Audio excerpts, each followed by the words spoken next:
Good morning. Welcome to day 2 of our Navajo Nation Ensure Justice Conference to build a resilient child. If you were with us yesterday, then your cup runneth over. There were so many amazing moments in the day. And if you weren't there, don't worry, because you can access all of the recordings through your Sketch app. Yesterday, we had a basic panel on human trafficking with First Lady Nez and Derek Marsh and myself. We had some great workshops on trauma-informed classrooms. If you're a teacher, you want to go back and watch that one. And building caretaker bonds for healing and resilience with Dr. Brenda Navarrete, and partnering with youth to address human trafficking with Ruthie Hanchett. That's one of the things that's really important about this conference to us. We want to support peer-to-peer education, peer leadership, and youth empowerment. One of the most stunning workshops or presentations yesterday was Stephen Lambert's substance use disorder. And he cautioned us to begin to help reduce the stigma by the language we use. So we don't say addict. We don't say drug abuse. We don't even say substance abuse. We just say substance use. We want people to feel free to come and ask for help. And he gave us especially some really good resources with regard to counterfeit fentanyl that is becoming one of the leading causes of death among our adolescent population. Catherine Chan from Health and Human Services, Assistant Secretary January Contreras, and the First Lady did an amazing presentation on prevention right here in the Navajo Nation. So what we're going to do right now is start day 2. And I'd like to introduce to you the Vanguard University Global Center for Women in Justice team that are responsible for partnering with Navajo Nation to pull this conference together. So if my whole team would come to the front, Hannah and Michaela and Matt, see, they're all the worker bees and they don't want to leave their workstations. They're so good. And Derek Marsh, we're going to get him up here. And we're going to stand back here because then maybe we can get a quick team photo. And let me start with our team lead, which is Matthew Holgate, a son of the Navajo Nation. And it was his dream and his vision that we would bring Ensure Justice to his country, his people. And he went on study abroad with us in Argentina, and some of our adjunct faculty that teach on human trafficking in the anti-human trafficking certificate program inspired him. And last night we awarded Matthew his anti-human trafficking certificate. I think that's in one of the recordings from yesterday. So if you want to see Matthew smile really big, go back and watch that. And Derek Marsh, join us. Derek Marsh is Associate Director of the Global Center for Women in Justice. You're not incognito. Take your mask off for the photo, please. There you go. I'm the director. That's why I get to, and we have to get closer together. We're getting cues from lots of people. That's wonderful. After Derek Marsh is Senior and President of Live to Free, our youth mobilization team, Michaela Brass. I already introduced Matthew. Matthew is a 2022 graduate, Hannah Navarro is also a 2022 graduate, but they're still on our team. And then our teaching adjunct team that will be doing workshops today and presentations, Dr. Brenda Navarretti, bilingual teaching in Spanish and in English, but she's not going to teach in Spanish today. And then Kendra Tankersley Davis, a fabulous subject matter expert on commercial sexual exploitation of children and a social worker.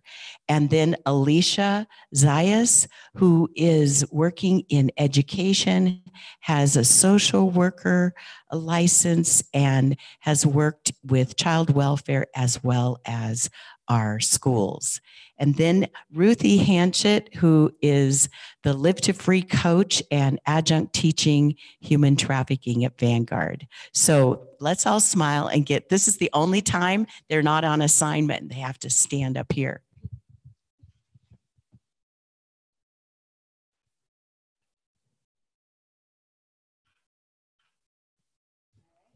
We are so happy. Does anybody want to say anything? You have like 10 seconds if you want to say anything. All right, let's. And it's such an honor to be here, really. I mean, this is just a huge honor for all of us, I think. So, thank you, Navajo Nation, for welcoming us. It has been an honor and a pleasure. Thank you. And now we are going to switch over to the first plenary of the day. So you're going to have about 2 minutes to make that change on your Sketch app. So thank you. Oh, we are in, okay, we're not making a change. I'm still learning Sketch. One of the advantages to using Sketch instead of just live streaming is you'll be able to access the PowerPoints that everybody has used, like yesterday's PowerPoint with Stephen Lambert on substance use disorder. Those PowerPoints are already uploaded on Sketch. You can download it and share it in your community. So now what I would like to do is invite First Lady Phefelia back to the platform. And I would like to introduce Mr. Michael Henderson. He is the director of Navajo Nation Criminal Investigations. And I know our conference is about prevention, but to do prevention well, we have to communicate and collaborate with law enforcement. Mr. Henderson is a 34-year veteran of the Navajo Nation Division of Public Safety and a veteran of the U.S. Armed Forces. He led teams in conducting transit security operations, coastal surveillance, and special missions, and unmanned aerial surveillance operations in littoral regions worldwide, earning him numerous military awards. Thank you for your service. He has worked as the Professional Services and the Western Area Commander, the Southern Area, the Specialized Unit Commander for the Navajo Police Department. He also worked as a criminal investigator supervisor, commanding a criminal investigation district, overseeing major case investigations for the Navajo Department of Criminal Investigation. Mr. Henderson now serves as the Director of Criminal Investigation for Navajo Nation. We are so honored to have you here. Will you both join us up here? Thank you.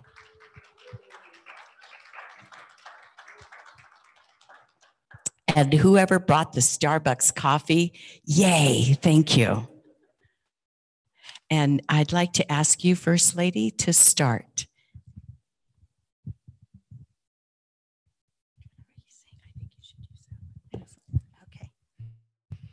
So good morning again. Welcome to day 2 of the Ensure Justice to Build a Resilient Child Conference. So today we're going to be, for this session, we'll be going over the Tribal Community Response Plan for Missing Persons for Navajo Nation. And I'm going to start off by giving kind of a background to how it's come about. And so I've been on the New Mexico MMIWR task force since 2019, and just in the process of learning all about the federal initiatives, and then of course the various state initiatives that have been happening in the past 3 years, and then the work that's been done there, the reports that have come out of there. One of the things I think for tribal entities that's been, I guess, recognized is that, in some instances, even within the New Mexico Task Force, I've seen where tribal peoples have gone on there, and there's a mindset of that states can somehow come in and kind of tell tribes how to do what we need to do in response to missing persons. But it's important to understand that as tribal nations, we're sovereign entities, and a lot of this work had to be initiated within the tribes ourselves. So for Navajo Nation, we started working with the Arizona MMIP coordinators and their colleagues over in New Mexico and Utah last year. And these MMIP coordinators came out of the Operation Lady Justice and the initiatives at the U.S. Attorney General's office. And so when we're talking about the tribal community response plans for missing persons, it consists of 4 guidelines. The first piece is the law enforcement guideline. Then second piece is victim services. The third piece, media and communications. And the fourth piece has to do with community resources and community outreach. But really the intent and purpose of the TCRP guidelines was really to bring in multi-jurisdiction, multi-agency partners internally within the Navajo Nation, and then of course the external partners. And so you're talking about all different programs with the Navajo Nation, within the tribe itself. But then external partners would include counties, the states, and then of course the federal partners. And so it's been really a facilitation of bringing in and inviting people, and then building up that collaboration to strengthen the communication, and then coordination of resources and services. And so that really was the intent to all of this, to look at the practices, the policies and procedures that are currently in place when it comes to missing persons cases. And we have, and that really takes the mapping of the entire criminal justice system. And I'm going to hand it over to Director Henderson to kind of take us through what those different components are of the criminal justice system, and just let him share some of the things that we've been working on since October of last year. Thank you.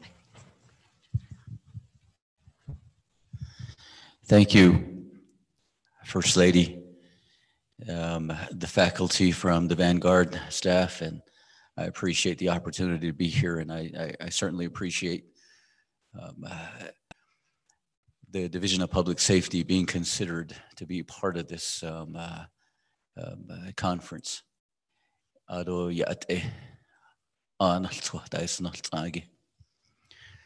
As introduction in Navajo, we normally give our clans. Kachitni is my clan.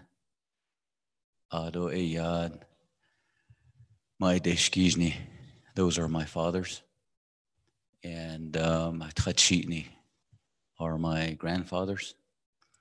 And Deshchitni are my paternal grandparents. That is how we introduce ourselves in the Navajo culture. And I do appreciate being here again. When we undertook the Tribal Community Response Plan, months ago. It started off with the presidential executive order, beginning with President Trump and then continuing with the current president of our United States. And also the tribe adopting, the Navajo tribe adopting the initiative to put together a tribal community response plan. Law enforcement is only one component, as First Lady was talking about. From the law enforcement perspective, we have been contracting with the Bureau of Indian Affairs on the Navajo Nation and the Office of Justice Services, providing criminal investigation services on the Navajo Nation. The criminal investigation services that the Bureau of Indian Investigation was charged to do on all Indian countries across the US. With the Navajo Nation, the Navajo Nation contracted this service, and the Navajo Nation delivers criminal investigation services through the Navajo Department of Criminal Investigation under the Navajo Division of Public Safety. The Department of Criminal Investigation, pursuant to the PL 93-638 contract, we have a scope of work to perform investigations, investigating suspected violations of the criminal laws of the United States that occur within the boundaries of the Navajo Nation. And these are authorized by the United States Attorney's Office under 25 CFR, Section 12.23. The Department of Criminal Investigation provides also, in addition to this contract obligation for the Navajo Nation, we provide district coroner and deputy coroner services for the Navajo people.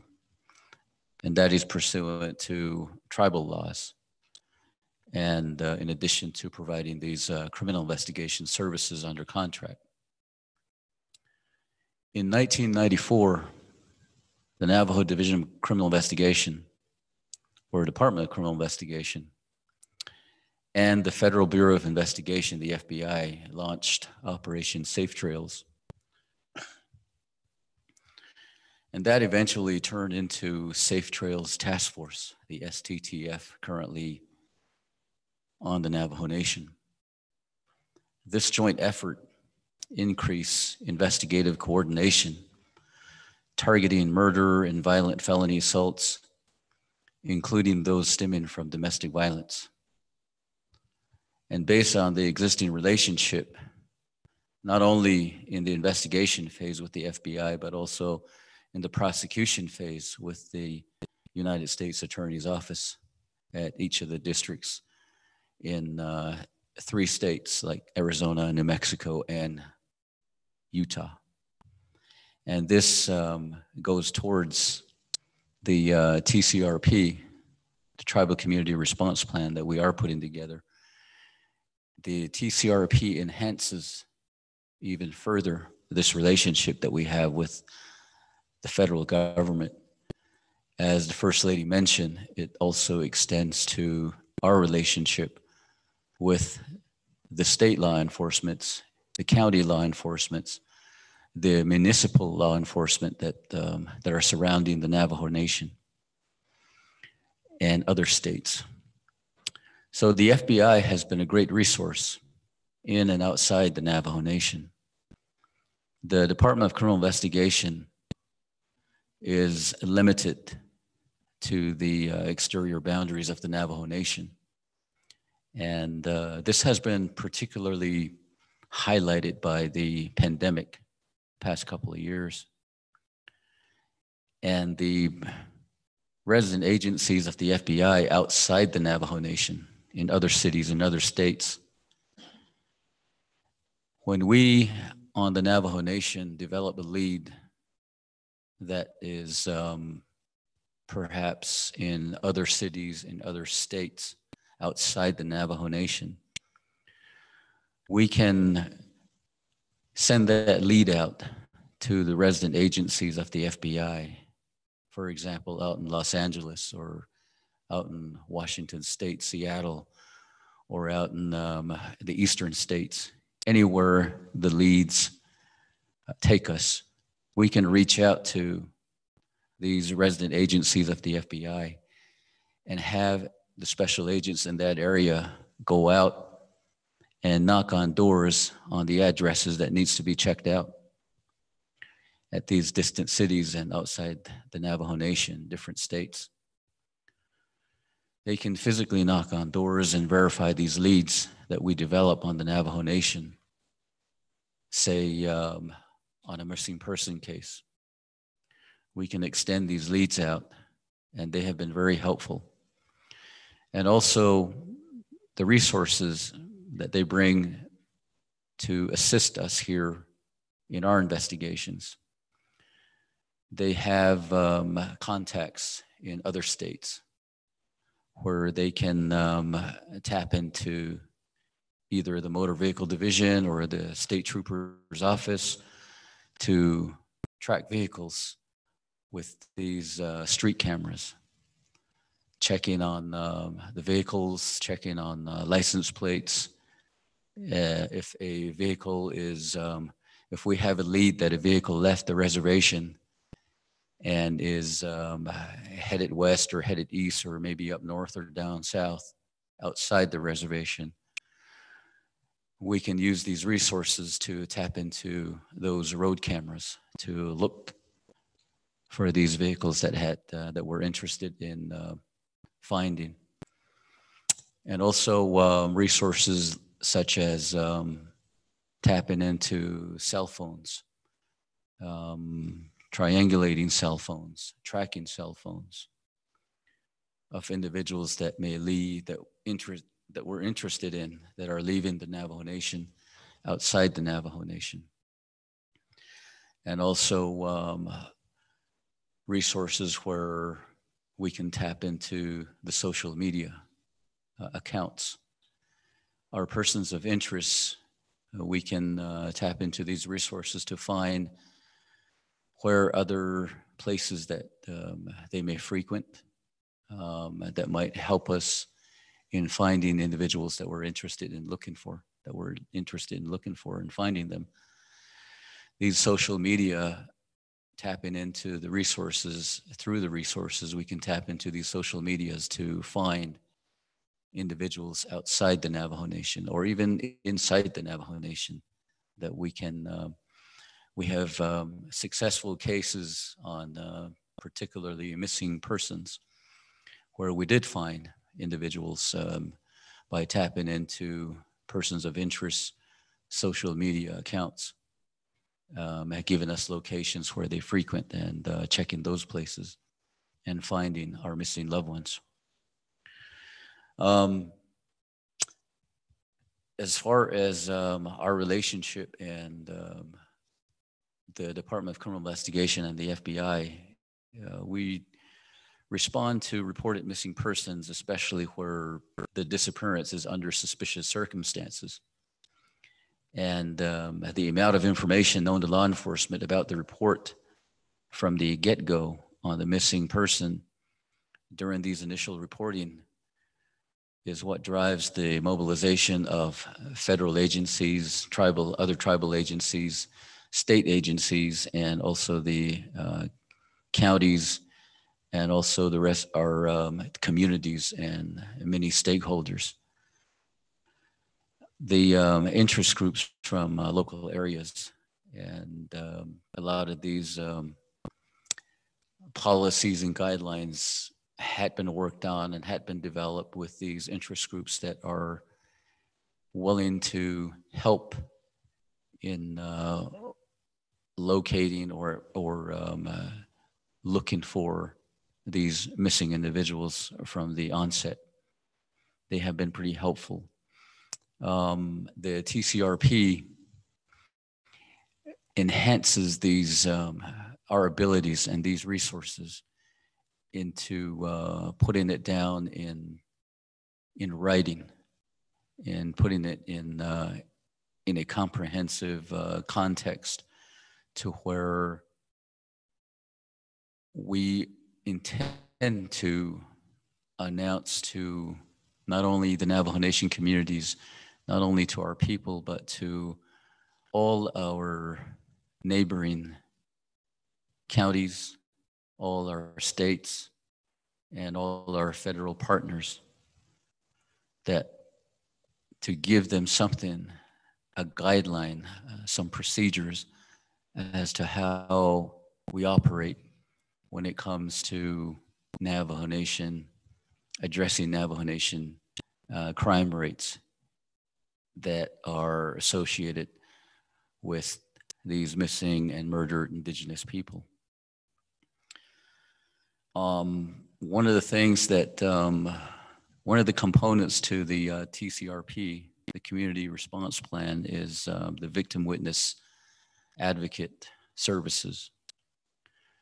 And here we also rely on our county partners. We rely on our federal partners. Again, the FBI and the U.S. Attorney's Office and the surrounding counties to assist us with these. And beyond the initial response, when the FBI becomes involved in any of these cases, they bring their victim services on board on these cases.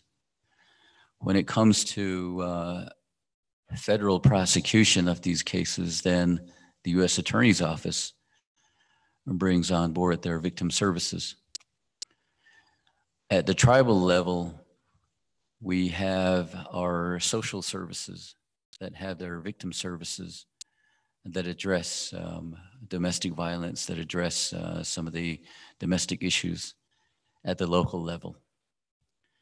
And the Navajo Nation Prosecutor's Office also has victim services that address some of the tribal crimes, misdemeanor crimes that they receive in their offices. There is a gap that we are working on, and the TCRP that we had put together will address this gap as to how well we're going to cover this gap with the victim services. And that gap is basically the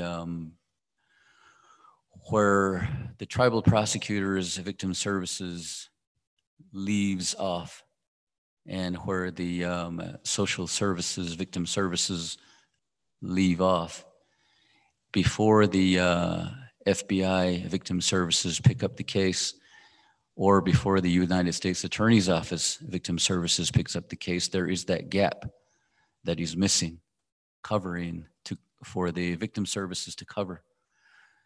And this TCRP is, we're intending to cover that gap. And within the years, within the months and years coming, we have some initiatives in place to get that accomplished and to include in this tribal community response plan. The need also exists for crime analysts. A crime analysis unit is something that we are missing as well under the Navajo Division of Public Safety. And this crime analyst is very important to our operation, especially when it comes to prevention. So murder that are reported to the Department of Criminal Investigation in the past decade has increased by 28% on the Navajo Nation. And to understand why this happened, why the increase, we need crime analysts to analyze it, to dig into these case files, to shed some light on what's going on, what has happened, why has it risen. This is something that is very important for us to establish a crime analysis program to help us in this regard. If we understand why the rise in this murder rate, we got to dig into it to analyze it. We got to dig into it to tell us where it's happening, what time of the year it's happening, what time of the month it's happening, what day of the week it's happening, what time of the day it's happening, where on the Navajo Nation it's happening. All these we don't yet understand, we don't have a grasp on. We don't have crime analysts to dig into these to tell us where this is happening and why it's happening. What are the root causes? And also the crime analysts can further analyze the increase in reports for theory construction, the hypothesis testing, the threat assessment and risk analysis, all these, and producing scholarly presentation periodically and publications periodically. And these publications, these scholarly presentation can also be used not only to understand the crime and not only to come up with responses as to how we can control this crime rate, how we can address this crime rate. We can use this to educate our communities. We can use these to put out awareness to our communities. And we can use this to help our Navajo Nation president, our legislative body, to create social policies for the Navajo Nation. The Navajo Department of Criminal Investigation also needs all the data and the use of these data to collect for a solid analysis of the problem. Other challenges that we face in our communities. Not only do we need better social policies in addressing these crime rates and scholarly presentations and publications for education and awareness, we also need to have the federal government help in funding our Department of Criminal Investigation and also the Navajo Police Department to increase its forces and the much needed positions, to fund the much needed positions, crime analyst positions, to fund additional computer technicians to maintain our equipment. And these are some of the things that we're concerned with and targeting through this community response plan. And we're hoping that we can include this TCRP upon its completion, upon finalizing it. This community response plan will be attached to the action plan that the Navajo tribe has in place, that the Navajo tribe has been, it's a live document to where we add, to where we, as we grow with time, as we grow in technology, as we grow in population, as we grow in land base,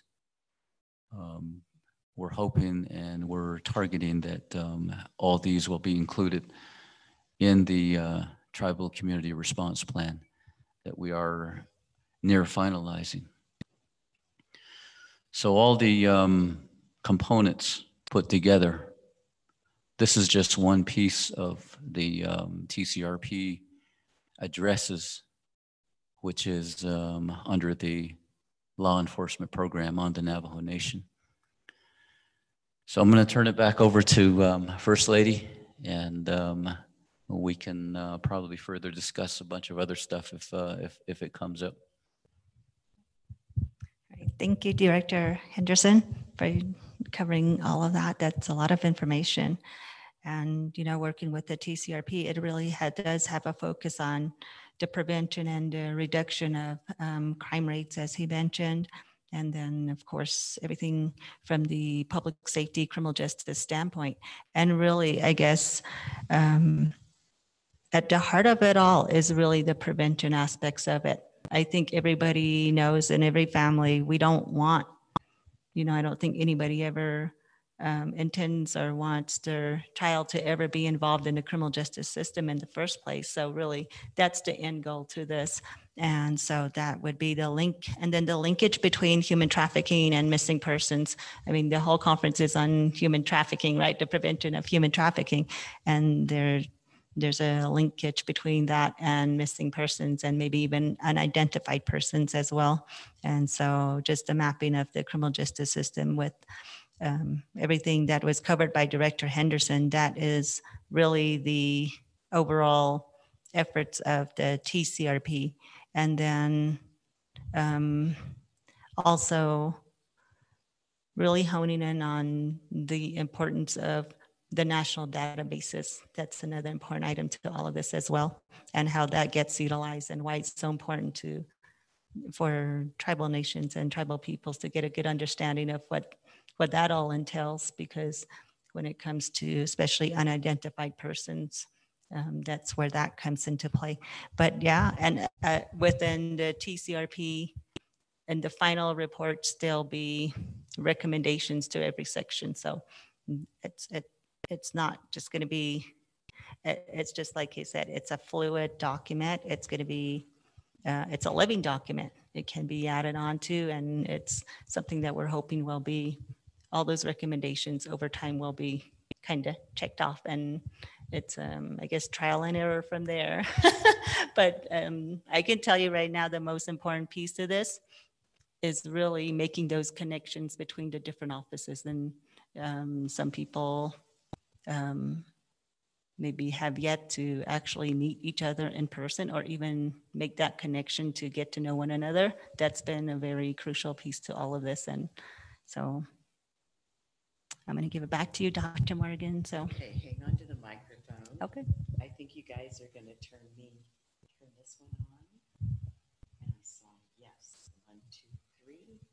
1, 2, 3. Am I on? Not yet. Okay.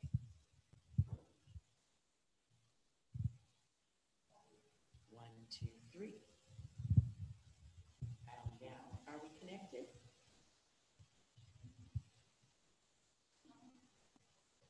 Well, we'll just pass The wireless is fabulous. So we'll just pass it back and forth. So I'm an outsider, and at one point I thought I shouldn't be facilitating this. And then, and Mr. Henderson, I'm looking at the stars on your uniform, and I think I don't know the appropriate title. So teach me what I'm supposed to call you. I'm good with Mr. or Mike, but the official title is Director of Criminal Investigations. Thank you. My associate director retired as deputy chief at Westminster PD. And so I've been sitting here thinking I should have looked it up. So Director, you caught my attention and made me feel like I do need to be at this table, because making those, and you reaffirmed it, First Lady Nez, that making those connections with counties and states and federal is part of really enhancing the tribal community response plan. And there were a lot of things that are very new to me. One of my strategies in learning cross-culturally is not to read what somebody else thinks, but to go experience and ask the people themselves. And so I have some questions as an outsider about my role in supporting the initiatives here. And my first question is, can you help us understand the sovereign nation aspect in the Navajo Nation? Because we don't have any framework for that concept. And I'm saying we, my students, because I'm here on a study trip. So who would like to answer that?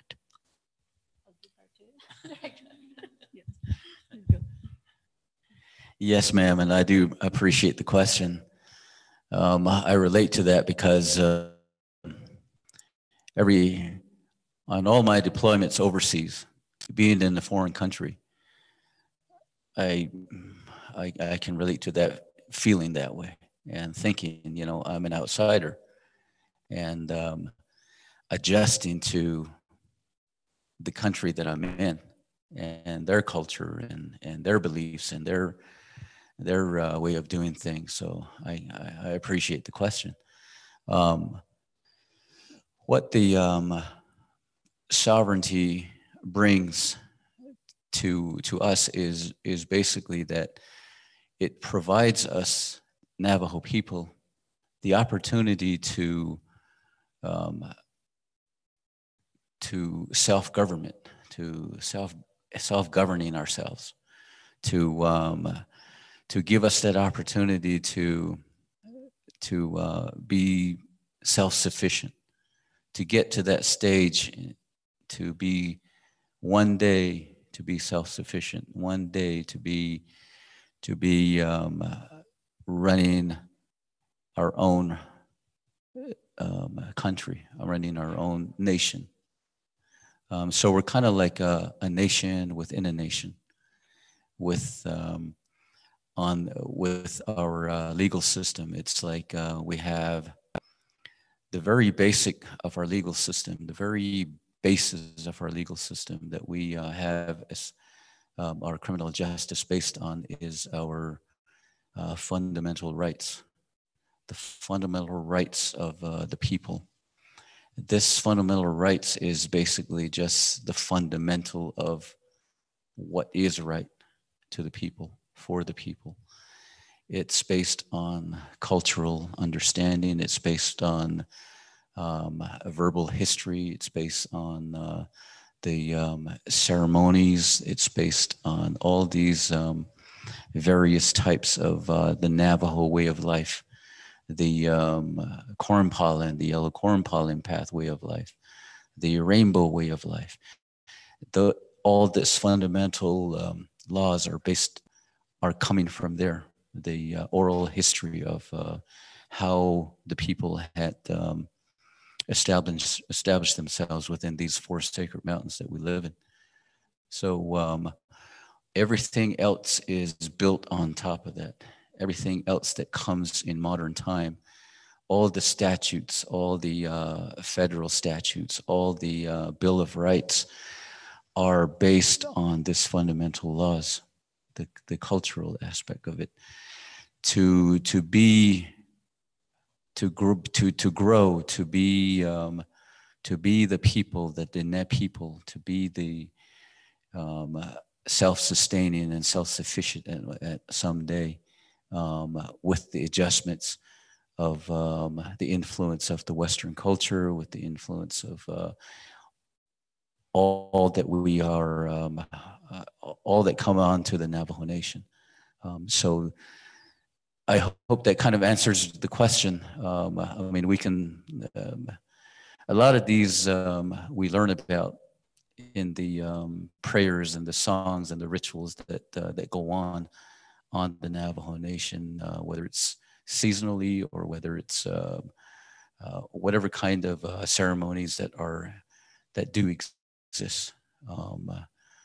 The medicine men are the people that know all these fundamental laws, the natural laws that our laws are based on, and the way our justice system and what our justice system is based on. You're a good teacher.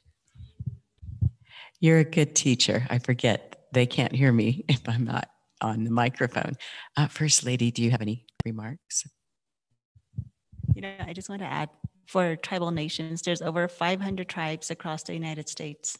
And so you're looking at PL 280 tribes, and then you have such tribes as the Navajo Nation who are treaty tribes.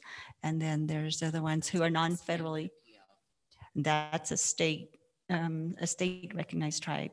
So there's different categories of tribes, and then they all differ in their land base, and then the population of people who are enrolled in those tribes. And that's where you get into the whole thing of blood quantum and those requirements of what it takes to be part of a tribe, I guess. But yeah, so for Navajo Nation, when you're talking sovereign to sovereign entities, you're really looking at, just that, two sovereign entities. And for Navajo Nation, that means we have, as he stated, we have our own laws, and it just as you go from state to state or country to country, you have to always recognize and kind of abide by the laws that are in place within those regions. And that's the same way with the Navajo Nation. And when we talk about such thing as scholarly research, anything in academia that happens in the Navajo Nation, that's where we bring in the Institutional Research Review Board, which Navajo Nation does have. And so it gets reviewed, and that has its own process, and everything goes through them. And the retention of data, of information, all of those things are important to the Navajo Nation, and a lot of it is protected. And when you look at, we really are a very sophisticated government in terms of tribal governments. And so we have our own Supreme Court, which do enforce everything he mentioned, the fundamental laws of the Navajo Nation. And that really is the basis of everything. And that's why it's so important to understand the cultural aspects to Navajo. And then also, and we always say kind of the Western portion of it kind of just comes into supplement what has already been there and what has been there even before the creation of the government that's in place right now.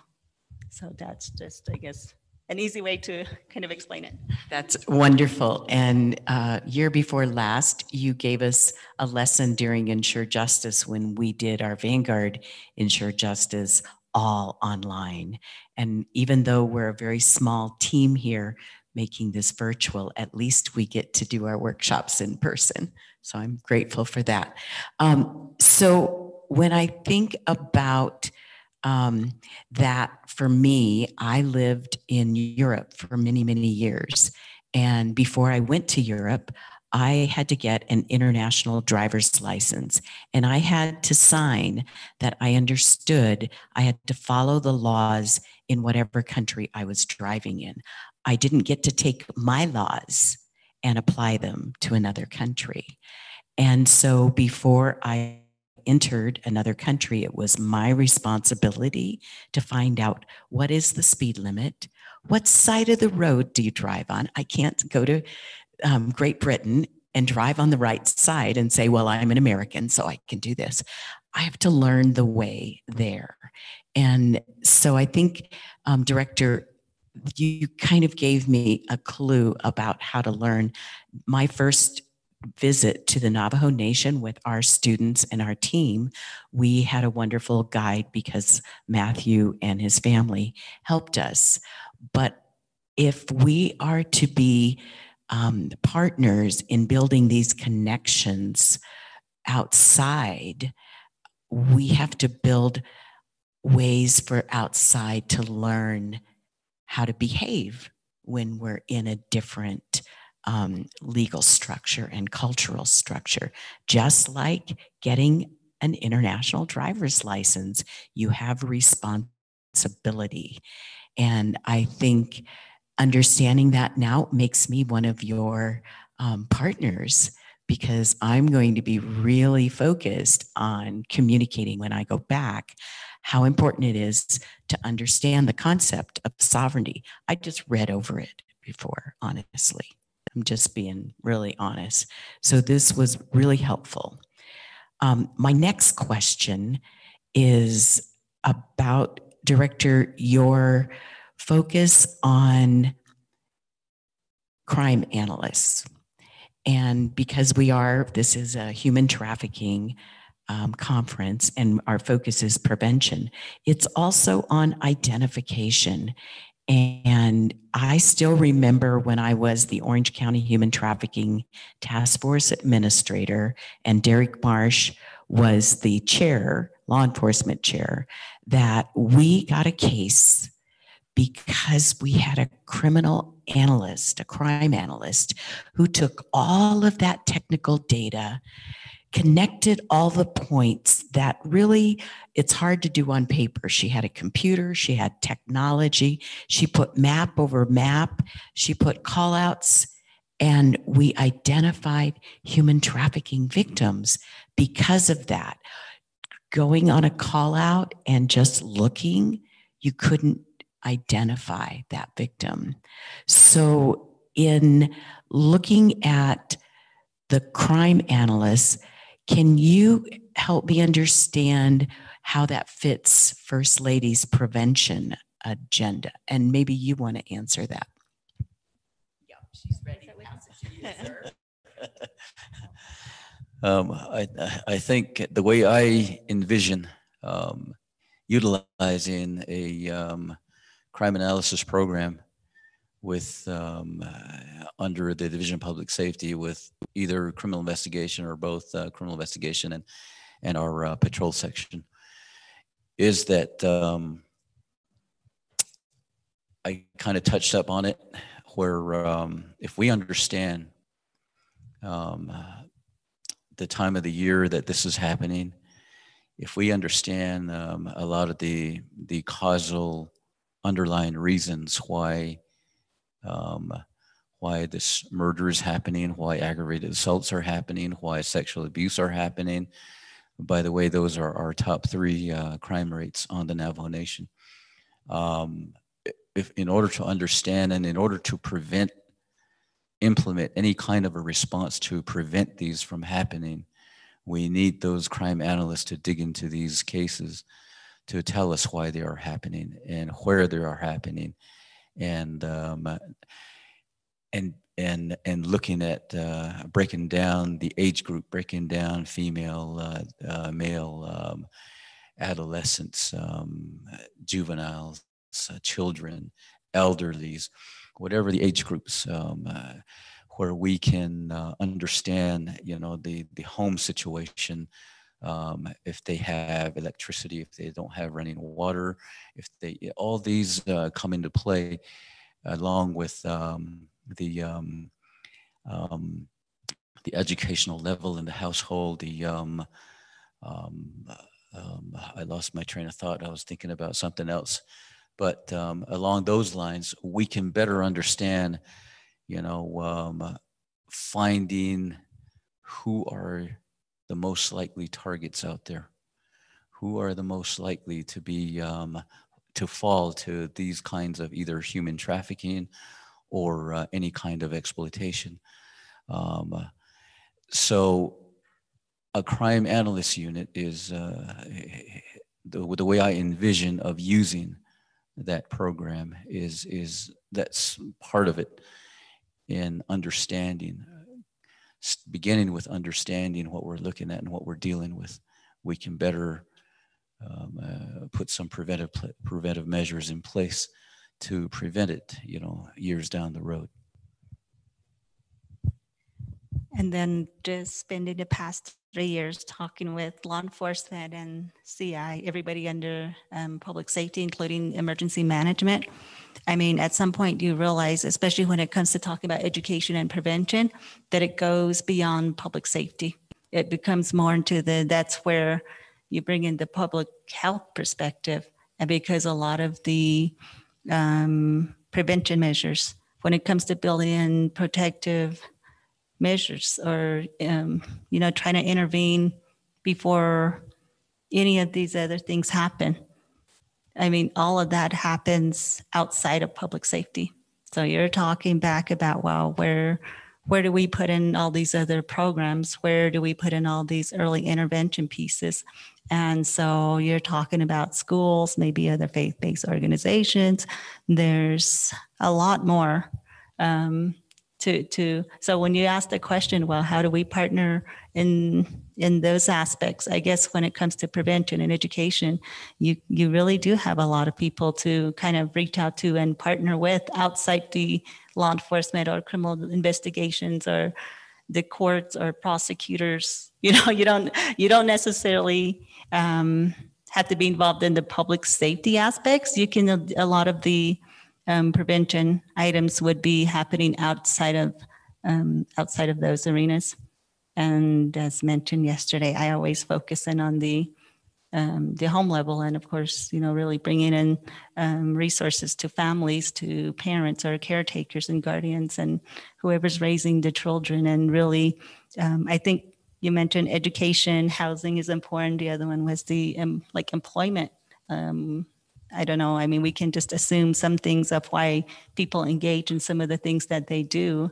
And so when you're just looking at lack of employment, I mean, that brings a lot of problems into just a home setup or a home environment.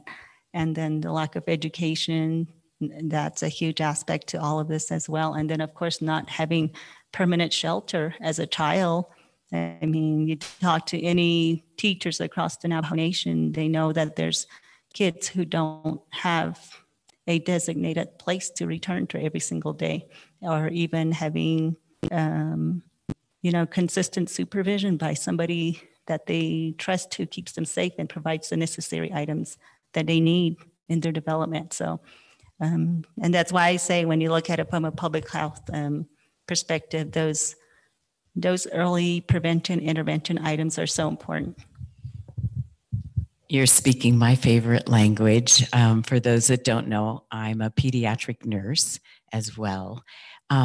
So when I think about your response to his, it's like, we can't do this siloed. We have to do this together. And at the Global Center, we have a saying, study the issues, be a voice, make a difference. And if you don't do the first one, if you don't study, and I mean study, don't just do a Google search. My students are paying attention, right? Yeah. Study the issues, because if you don't, you might say the wrong thing, you might actually do the wrong thing. So this, going back to why it's happening, you can't design a prevention curriculum that fits the Navajo Nation if you don't understand what the issues are. So we can't, as Vanguard University, say, we've got a great curriculum, we're going to bring it and do it in all your schools. Oh my goodness, that would be like driving like a Californian in Germany. That won't work. So this idea of how do we partner in that study and begin to be part of the conversation of connecting. And I am so happy to know the process for an IRB, because I'm already dreaming about how we do that and work together on some of those things. So study the issues, be a voice, make a difference. The why counts, and we have to learn that. I can't ask my questions anymore because now they're sending me questions from online. So forgive me, everybody, for that detour, but public health, yes, we got to know why. This question from the audience: how does the Navajo Nation prosecute a crime like human trafficking? Does it have to be a federal prosecution, or does the Navajo have any avenues to prosecute it themselves? I think that goes to you, Director.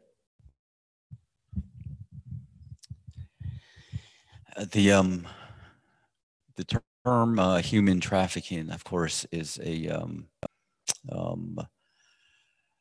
prosecuting something along those lines, the action that leads up to human trafficking is something that can both be prosecuted at the tribal level or at the federal level. Some of the statutes that lead up to that result from human trafficking are, of course, murder cases, murder charges, manslaughter charges, or even all the sex crime charges and kidnapping charges. All of these are different charges that can be associated with human trafficking.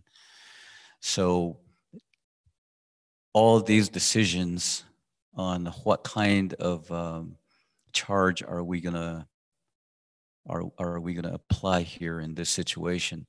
Let's say it's a human trafficking case. The prosecutor are the ones, the U.S. attorneys from the U.S. Attorney's Office, the assistant U.S. attorneys are going to decide what charges to charge based on the investigation findings that we present to them, including all the evidence and all the witness statements and the victim statements and all that. They base their decision on that as to what kind of charges are going to be applicable in this situation. So at the federal level, and also again at the tribal level, if there's going to be, or both, if there's going to be a tribal charges, the tribal prosecutor is going to decide which tribal statute they are going to apply in this situation. So it's it can both, and this is the other thing too, is that charges can be filed and prosecuted at the tribal level, and they can also be prosecuted in the federal government with the U.S. Attorney's Office at the federal level. So they can both be charged in the tribal courts or in the federal courts. And what I understood earlier is that when we bring the FBI, the federal prosecutor in, that brings a lot more resources. So this move to build stronger connections is critical to the resourcing of the investigation. Am I right? Yes, okay. So when, oh, there's more questions. I wanted to be in charge of asking all the questions, right? No. I guess I have to put my glasses on.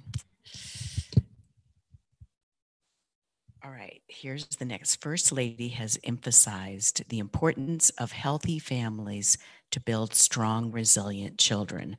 I am curious about what she believes are some of the unique traditions or ways of thinking about family tradition to Navajo culture that are a strength for creating a positive sense of identity and protective for the children. So in Navajo culture, you know, and I was brought up in a Navajo traditional environment. And so the first thing that you're exposed to is a lot of the Navajo, I call it Navajo philosophy, the establishment of where you are and how you relate to everything that's around you in the environment that you were born into. And that basically is our entire worldview. And then I always say in Navajo culture, everything is so structured already. You're just born into it, and your parents, your relatives from the beginning, that's something that they're always ingraining in us. And so you're always taught about even the makeup of the home. If you have a hogan, they explain what all the different components of it are, the roles of the mom, the dad, the uncles, the aunts. And in a family unit, it's never just the biological parents and the children. It's everybody else in your kinship systems. And so there's that. And then, you know, the growing up of having a baby. I mean, everything starts at conception, and that aligns with everything you read about in early childhood development literature. And so, and then just meeting and celebrating milestones in the in the child's life. And then of course the clans in Navajo culture, we all have the 4 clans. And so really, I think, that's really what establishes our worldview of who we are and how we relate to everything else around us. And then of course, the language, the prayers, the ceremonies, they really do come into play and reinforce a lot of that. And then, so there's a lot of built-in items when it came to the 4 items that I mentioned yesterday. Safety is a huge one because it's not just your parents that are providing that. You have your whole extended family and relatives, and even in their clan or in your community that would provide those items. And then you have your sense of identity because you know who your parents are, you know who your clan relatives are. And then of course, connection, purpose, connection, a lot of that comes into play from the celebrations, the ceremonies, the prayers. And then the last one, purpose. You know what your roles and responsibilities are. You're within the clanship systems. You could be still a teenager, but you're somebody's grandma, you're somebody's aunt. And so in those ways, you're already relating to people like that. And those things come with certain ways of what you should be imparting or how you should be behaving around, different peoples. And then of course, then you have the uncles and others who come in and they really, they're almost we all know children growing up need boundaries, right? They're kind of the enforcers of those. Kind of the do's and don'ts are established and kind of ingrained in a Navajo traditional setting. But of course, now when you look at current times, we don't live in planned communities anymore. We have families all over the place. And so a lot of times I always say, you have to have a good understanding of the Navajo cultural teachings, but also to always enhance and supplement those items with all the Western literature and practices and the knowledge that we gain over the years. And, a lot of it do align. And so it really does enhance what we've kind of already known and practiced in Navajo culture. That's really helpful for me to understand the alignment with some of the research that's already existing, and then understanding the Navajo culture better. I'm going to keep studying. And so I want to go back to the TCRP. Did I say it right? Okay. And talk about the timeline. This is still in process. So what happens next? Director. We are at the tail end of finalizing it. However, I think we have a couple more meetings to actually get to that point. And I believe that once we get to that point, as I mentioned earlier, it's going to be incorporated into the action plan at some point in time. So timeline, I believe we're looking at maybe a couple more months, perhaps at the next session of the Tribal Council, because the intent is to have the Tribal Council pass this initiative before it becomes a part of our operation, part of the Navajo Nation, and then that way it'll become an official stand for the Navajo Nation to the states and to the U.S. government. So, First Lady, I'm not talking unless I'm holding this in front of my mouth, so I'm learning. So, can you use for us Westerners our government structure, and how are those same things identified in Navajo culture? Okay. It's really set up the same way almost as, we just don't have a bicameral system in the legislative. So you still have the 3-branch government, legislative, judicial, and then executive. So, and then we still have, yeah, it's like that, but just not the bicameral system in legislative. That's just one body.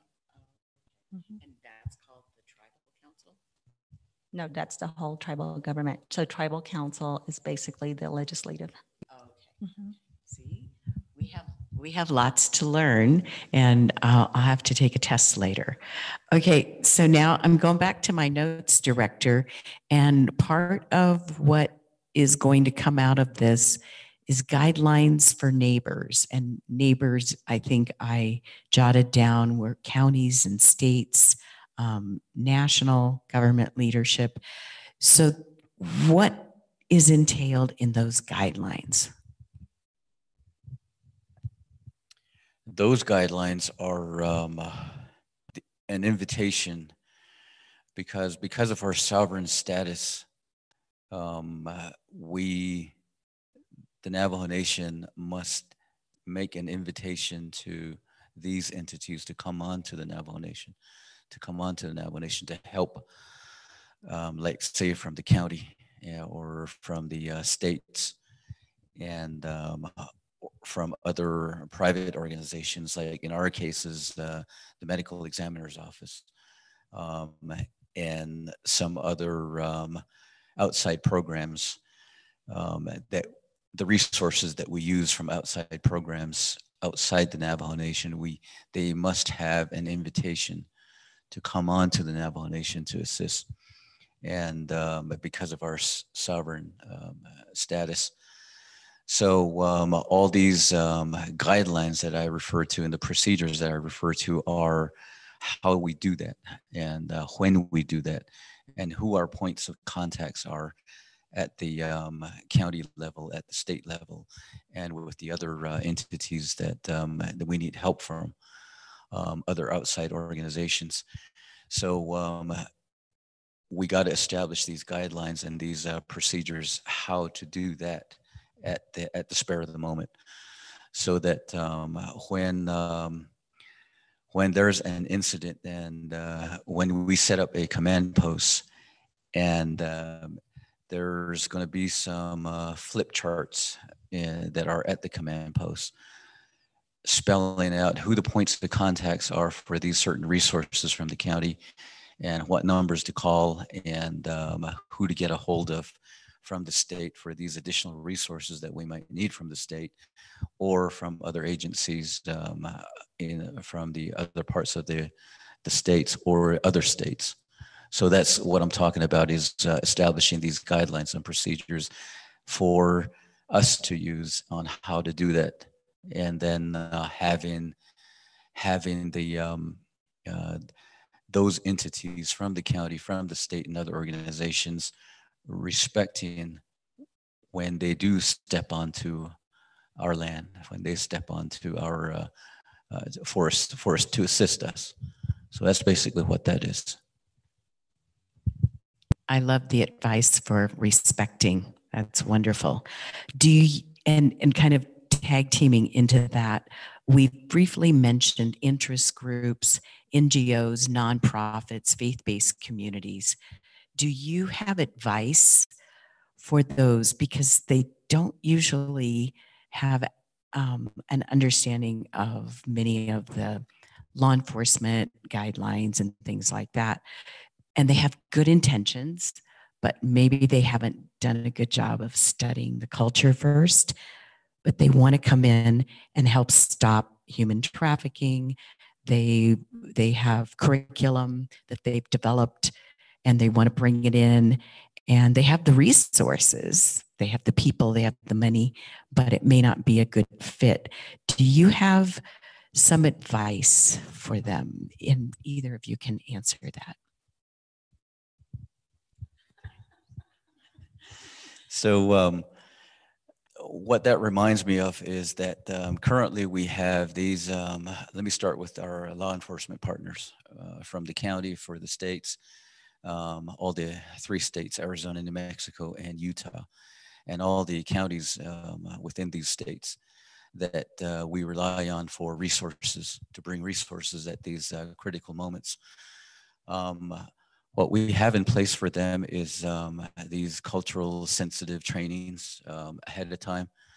And periodically, maybe every quarter, each year, we set up these trainings for one in Arizona, one in New Mexico.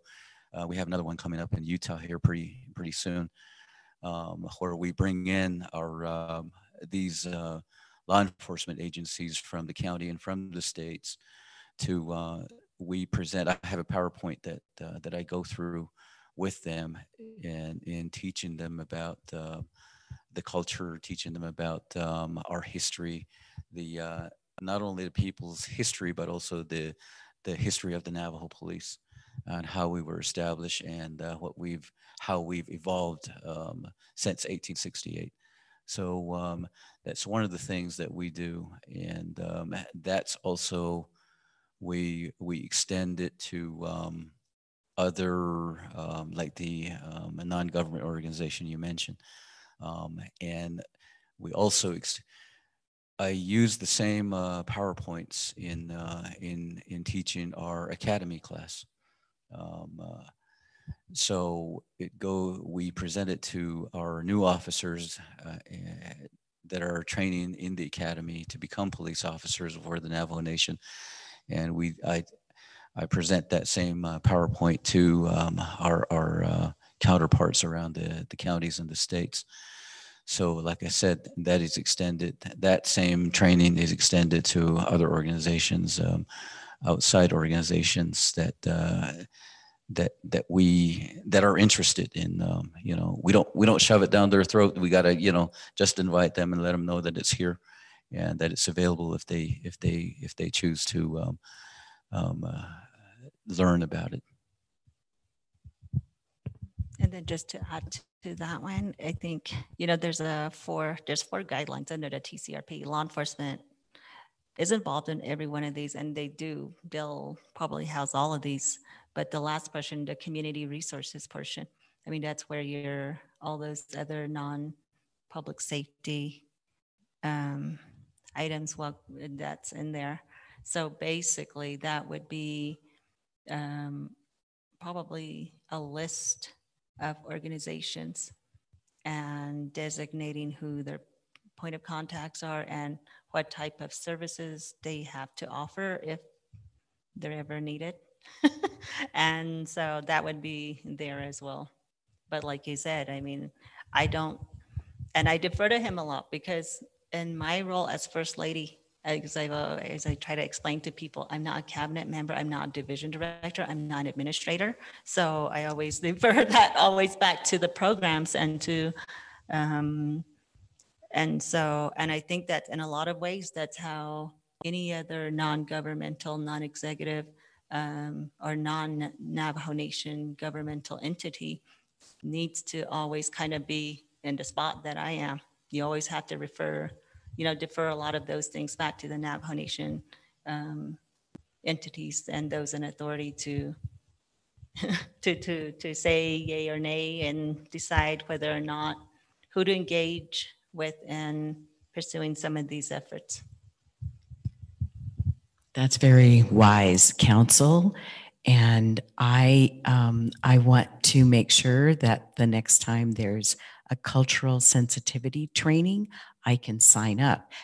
How would people that are watching online access some of the resources and the training that you've mentioned, Director?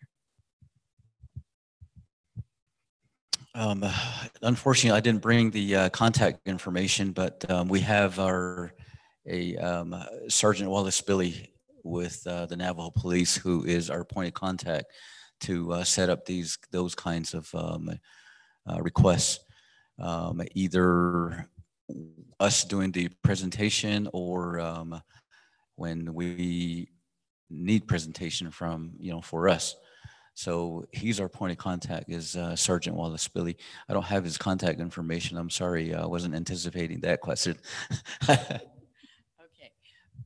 So we'll find out, and we'll create a file to upload to Sketch so you know how to find the information, because we do want to study the issues before we start talking wildly and making claims.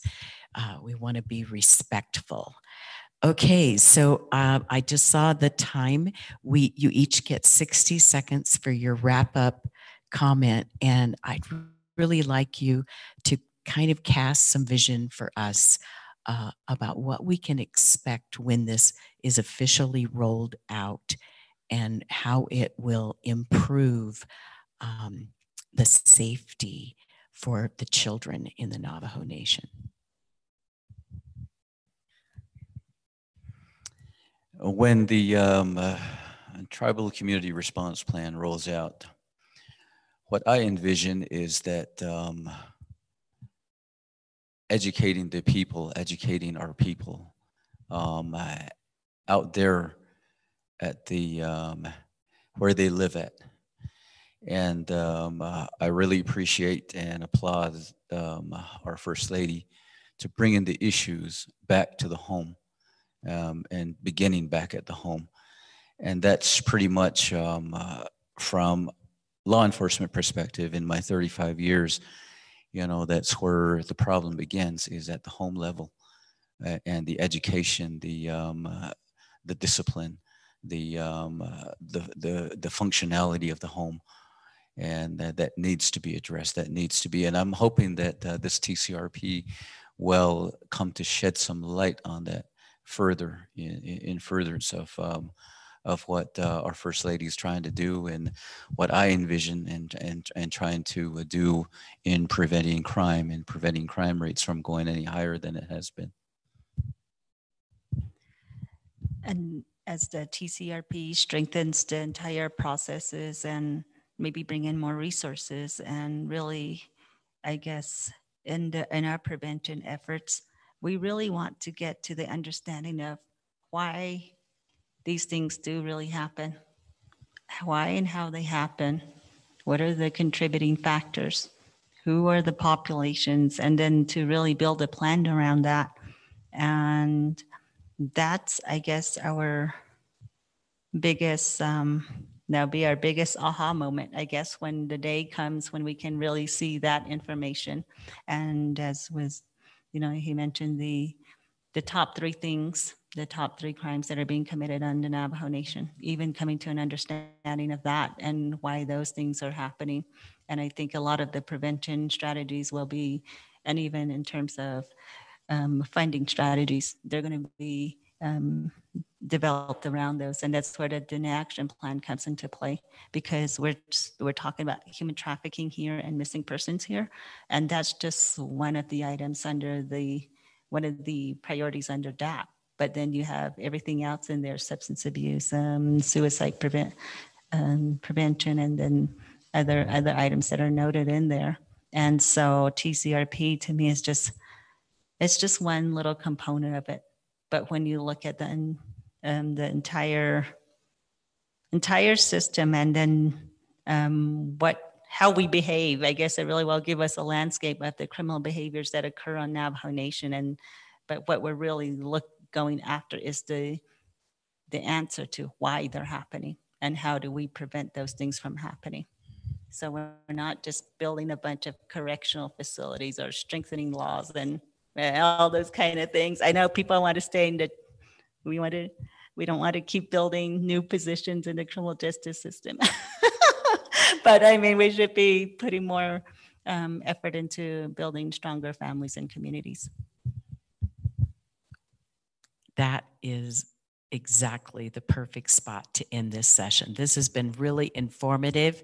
I know all of you out there in Sketch land are applauding, and probably you have some notes and future questions, but we're going to take a coffee break.